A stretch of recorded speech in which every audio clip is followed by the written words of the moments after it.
নমস্কার, প্রদেশের শিখার কিচেনে আপনাদের স্বাগত।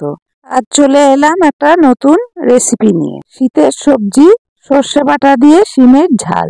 তাহলে চলুন শুরু করি।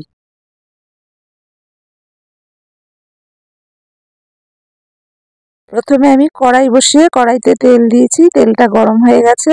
আমি আধা চামচ মতো পাঁচফোড়ন দিয়ে দিলাম। পাঁচফোড়নটা ভাজা হয়ে গেছে। এবার আমি আগে থেকেই শিমগুলোকে বেছে আঁশ ছাড়িয়ে ধুয়ে কেটে রেখেছিলাম। সেই শিমগুলো আমি পাঁচফোড়নে তেলে দিয়ে দিলাম। দিয়ে আমি এবার একটু শিমগুলোকে ভালো করে নেড়ে ভেজে নেব। এখানে আমি 250 গ্রাম শিম নিয়েছি, তার জন্য আমি 4 চামচ পরিমাণ তেল নিয়েছি। এই দেখুন, তেলে আমি শিমটা ভালো করে নেড়ে চেড়ে নিলাম। এবার আমি পরিমাণ মতো নুন দিয়ে দিলাম। নুনটা দিয়েও ভালো করে আমি একটু ভেজে নেব। সঙ্গে সঙ্গে হলুদটা আমি দেবো না, হলুদটা একটু পরে দেবো, নাহলে হলুদটা পুড়ে যাবে। এবার একটু ভেজে নেওয়ার পরে 1/2 চামচ হলুদ দিয়ে দিলাম। হলুদটা দিয়েও ভালো করে মিশিয়ে নেব।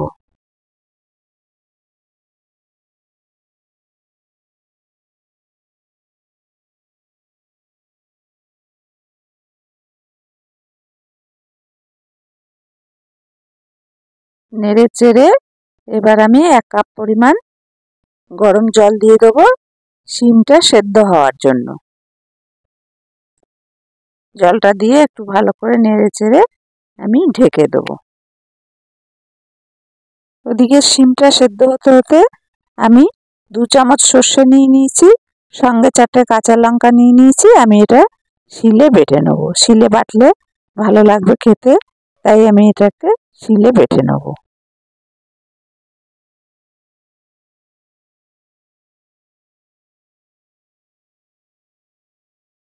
এই দেখুন, আমার সর্ষে লঙ্কাটা বাটা হয়ে গেছে। খুব ভালোভাবে বাটা হয়েছে, মিহিভাবে। আর একটা কথা, লঙ্কাটা আপনারা আপনাদের পছন্দ মতো কম বেশি করে নিতে পারেন। এবার সর্ষে বাটাটা আমি একটা বাটিতে তুলে নিলাম।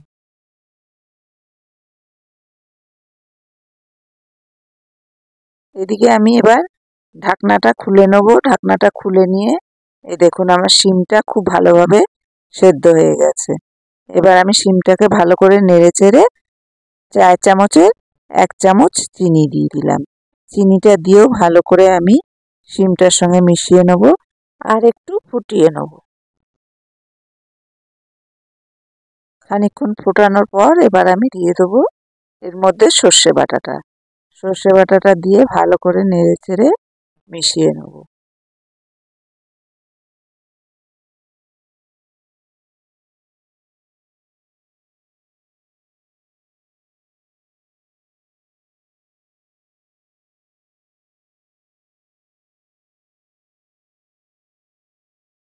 দেখুন, খানিকক্ষণ নাড়াচাড়া করতে করতে শিমটা সর্ষের সঙ্গে মাখো মাখো হয়ে গেছে। এবার আমি 2 চামচ কাঁচা সর্ষের তেল দিয়ে দিলাম।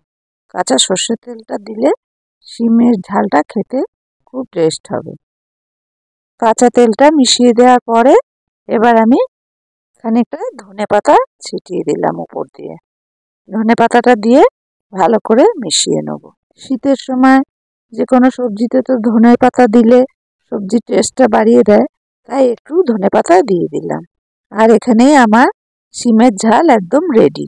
আপনারাও এইভাবে অবশ্যই বাড়িতে বানিয়ে খেয়ে দেখবেন, খুব ভালো লাগবে।